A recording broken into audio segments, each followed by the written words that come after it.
Frontline Updates, where we delve deep into military strategies and updates from conflict zones. Today, we're discussing the progress of the ongoing special military operation as of today.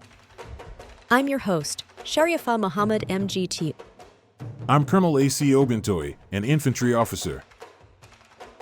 The Russian armed forces maintained operational momentum across all fronts on October 13, 2025, with steady territorial consolidation, destruction of enemy formations, and a continuation of precision strikes targeting Ukraine's logistics, command, and electronic warfare infrastructure.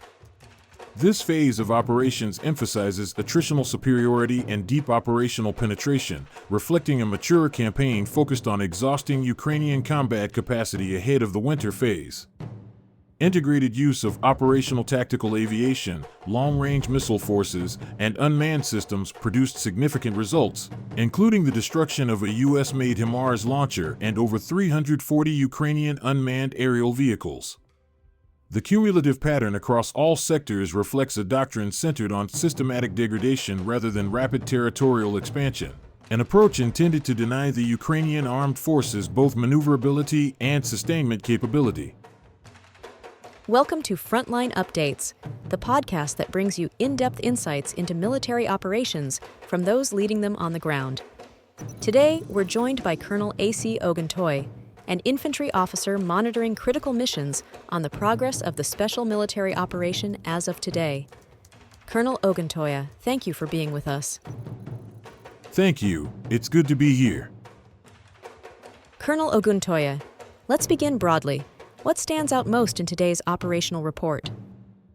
What defines October 13th is the fusion of tactical precision with strategic patience. The Russian armed forces are moving deliberately, focusing on attritional dominance, that is, eroding the enemy's capacity to fight rather than simply taking ground. Across all sectors, you see the same pattern: limited, measured advances coupled with the destruction of logistics hubs, electronic warfare systems, and supply nodes. This combination signals an evolution in operational doctrine, from reactive defense and opportunistic counterattacks to systemic control through layered strikes. Operational tactical aviation and long-range missile units worked in sync, hitting over 140 targets linked to Ukraine's sustainment chain, including command depots, missile storage, and temporary troop concentrations. It's a campaign built not on velocity but on inevitability. Let's start with the north. What developments did we see in the Sumy and Kharkiv directions? The north sector was characterized by tactical consolidation. Our units engaged mechanized and airborne assault brigades across Alexivka, Andriivka, and Varakino in the Sumy region, and near Volchansk in Kharkiv. The Ukrainian side lost roughly 140 personnel and several vehicles, including a U.S.-made 155mm Paladin self-propelled gun. Beyond personnel losses, the destruction of multiple depots, ammunition, and supply had a more significant impact. Those are arteries that feed entire battalions. Once severed, it forces a reallocation of logistical assets, pulling pressure away from other fronts. So, the goal here isn't territorial expansion, but logistical strangulation. Exactly. The northern corridor is a denial zone. It pins down Ukrainian forces and prevents reinforcement towards central Donbass. Think of it as the pressure you apply to the hinges of a door so the center can swing open unopposed. Moving westward, the report mentions the liberation of Borovskaya Andriivka. Why is that significant? The liberation of Borovskaya Andriivka represents both tactical and psychological leverage. The settlement anchors local transport routes near Kupiansk, giving us a forward supply node while simultaneously compressing Ukraine's defensive depth. Our West Group targeted mechanized, airmobile, and assault brigades, destroying 7 electronic warfare stations and several NATO-origin vehicles, including an M113 APC. This is where electronic warfare attrition becomes decisive. When you remove an enemy's spectrum visibility, you don't just blind them, you silence their command cohesion. How does this EW destruction translate operationally on the ground? When we blind their networks, their counter-battery radars can't detect incoming fire, their drones lose uplink, their artillery becomes reactive instead of predictive. In essence, they fight deaf, dumb, and blind. That's when attrition becomes acceleration. Let's talk about the southern theater. You've previously emphasized this as a zone of encirclement by fire. Is that still the approach? It is, and it's proving effective. The South Group improved its frontline posture by targeting mechanized and mountain assault units near Konstantinovka, Seversky, and Ivanopoli. The loss of over 180 personnel and several Western-supplied vehicles, Max Pro and Stryker among them, shows the strain Ukraine's mechanized corps are under.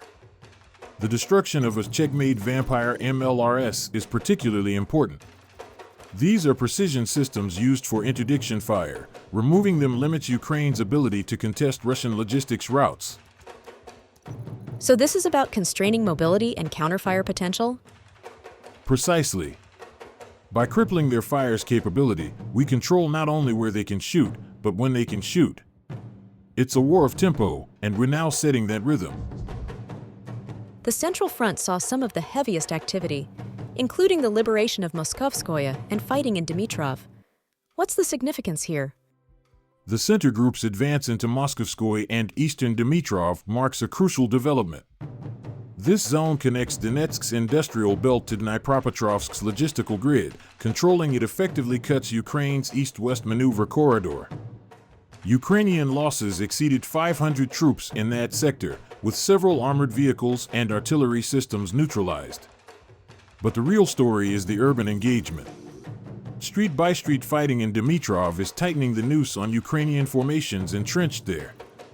We're applying the principle of progressive envelopment, closing gaps not by frontal assault but by attrition of sustainment and morale. So this could become the decisive axis in coming weeks? Without question. Once Dnipro is fully secured, it opens the pathway to Krasnoarmysk, a key operational objective. Control there will shift the entire operational geometry of the Central Front. Let's move east. What progress has the East Group made in Zaporizhia and Dnipropetrovsk? The East Group continues to advance methodically into the depth of Ukrainian defenses near Alexeivka, Poltavka, and Privolnoye. Over 350 Ukrainian personnel were neutralized, and several armored platforms were destroyed. We also eliminated 3 more electronic warfare systems, and that's vital because Zaporizhia is the communications bridge between Ukraine's northern and southern operational commands. Every EW unit we remove there isolates those commands further. This deliberate pacing is how we achieve deep operational dislocation, creating gaps that force the enemy into piecemeal reaction instead of unified resistance. Finally, let's discuss the Dnipro front. It's often described as a containment theater rather than an offensive one. Is that still the case? That's correct, but it's strategic containment, not passivity. The Dnipro Group targeted mechanized and coastal defense brigades near Antonovka, Lvovo, and Sadovo, neutralizing around 60 personnel and multiple EW systems. This sector is crucial for operational equilibrium. By denying Ukraine freedom of action along the river line, we protect our southern logistics routes and prevent counterattacks across the Dnieper. Every EW system destroyed here extends our situational awareness and limits theirs, effectively securing our rear while sustaining momentum elsewhere. Before we close, tell us about the performance of air defenses and long-range strikes today. Air defense remains one of our strongest assets.